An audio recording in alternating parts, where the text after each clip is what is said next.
इसका एक और महत्वपूर्ण सवाल हम बता रहे हैं तुम लोगों को। क्वेश्चन नंबर है इसका 2। समीकरण दिए हुए हैं 2, लिख लेते हैं हम। 2x धन 3y बराबर 11,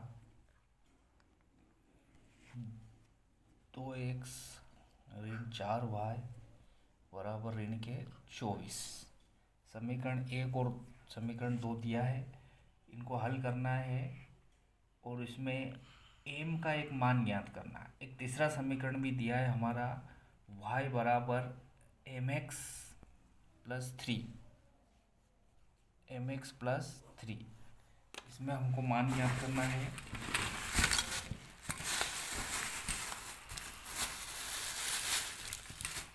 इसमें हमको मान ज्ञात करना है m का। वो हमसे m का मान इसमें पूछ रहा है। ये परीक्षा की दृष्टि से बहुत ही महत्वपूर्ण सवाल है छात्रों, इसको ध्यान से देखना। अब हम इसको हल करेंगे। इसको अब हम हल करेंगे। किसी को कोई भी प्रॉब्लम हो तो हमसे शेयर कर सकता है। समीकरण को लिख लेते हैं हम। 2x धन 3y बराबर 11, समीकरण नंबर 1। 2x ऋण 4y बराबर ऋण का 24, समीकरण नंबर 2। समीकरण जैसे कि पहले बता चुका हूँ मैं, समीकरण 1 का भी हम प्रतिस्थापन कर सकते हैं और समीकरण 2 का भी हम प्रतिस्थापन कर सकते हैं। यहाँ पे हम समीकरण 1 का प्रतिस्थापन कर रहे हैं। समीकरण 1 का प्रतिस्थापन, समीकरण 1 का प्रतिस्थापन। समीकरण 1 को लिख लेते हैं हम। 2x धन 3y बराबर 11। अब देखो, इसमें समीकरण 1 को लिख लिया हमने। x को भी इधर ले जा सकते हैं हम, y को भी उधर ले जा सकते हैं। मतलब x का भी हम पक्षांतरण कर सकते हैं और y का भी हम पक्षांतरण यहाँ पे कर सकते हैं। अब यहाँ पे हम y का पक्षांतरण कर रहे हैं। देखो, बराबर के इधर है 2x और बराबर के इधर है 11। यदि 3y को बराबर के इधर लाए तो ये हो जाएगा ऋण का 3y। अब 2 और x के बीच में गुणित का चिन्ह है, यहाँ से 2 को इधर लाएंगे तो ये इसके बटे में हो जाएगा, तो ये हो जाएगा x बराबर 11 ऋण 3y और बटे में हो जाएगा 2। इसको नाम दे दिया हमने समीकरण नंबर 3। अब चूंकि हमने समीकरण 1 का प्रतिस्थापन करा है, इसलिए हमको मान समीकरण 2 में रखना है। समीकरण 2 से लिख लेते हैं हम। समीकरण 2 से, या समीकरण 3 का मान समीकरण 2 में रखने पर समीकरण 2 को लिखते हैं अब हम। 2x ऋण 4y बराबर ऋण 24। अब x का मान रखेंगे हम।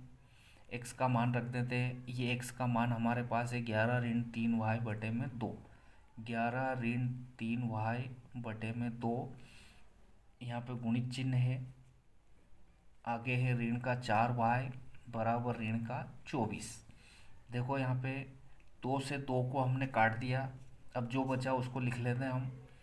11 ऋण 3y ऋण का 4y बराबर ऋण 24। और आगे बढ़ते हैं हम। 11 ऋण 3y और ऋण y 4y को जोड़ेंगे तो ऋण का 7y बराबर ऋण 24। और आगे बढ़ जाते हैं हम, तो ये हो जाएगा पक्षांतरण कर लेते हैं। यहाँ पे हम ऋण का 7y बराबर के इधर है ऋण 24। 11 को बराबर के उधर ले जाएंगे तो ऋण 11। और आगे बढ़ जाते हैं। ऋण 7y ऋण 24 और ऋण 11 को जोड़ेंगे तो यहाँ पे हो जाएंगे ऋण के 35। ऋण से ऋण को हम काट देंगे तो ये हो जाएगा y बराबर 35/7। 7 एकम 7 और 7 पंजे 35। हमारा y का मान आ जाएगा 5। y का मान हमारा आ जाएगा 5। अब इस y के मान को इस y के मान को हम समीकरण 1 में भी रख सकते हैं, समीकरण 2 में भी रख सकते हैं और समीकरण 3 में भी हम इसको रख सकते हैं। यह हमारे ऊपर है कि हम किस में इसको रखना चाहते हैं। अब हम मान रख देते हैं इसको समीकरण 1 में। यह लिखेंगे हम y का मान, यहाँ पे लिखेंगे हम y का मान समीकरण 1 में रखने पर। अब यहाँ पे हम लिखेंगे समीकरण एक को लिखेंगे हम। समीकरण एक है हमारा 2x धन 3y बराबर 11।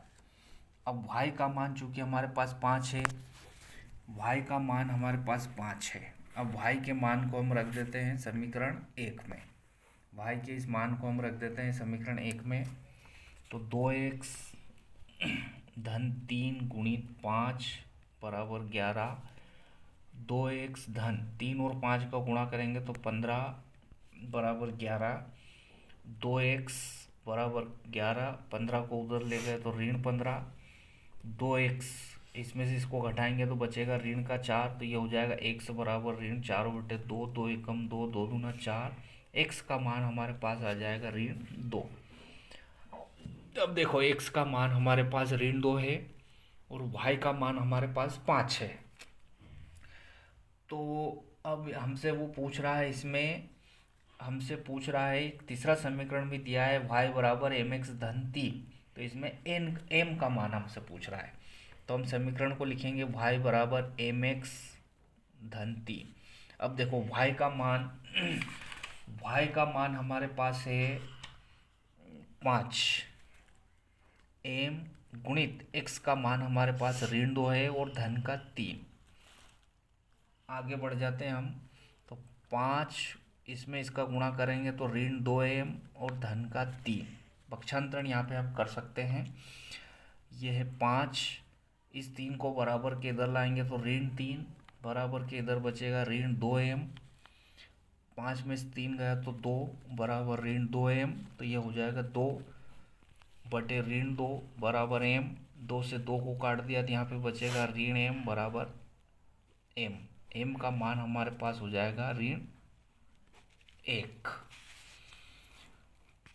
ये इसका महत्वपूर्ण सवाल है, परीक्षा में हमेशा पूछा जाने वाला सवाल है। अब इसी प्रश्नवाली में हम आगे और वीडियो बनाएंगे महत्वपूर्ण सवालों के। देखते रहिए इसको और अपनी समस्याओं को हमारे साथ शेयर करते रहिए। धन्यवाद।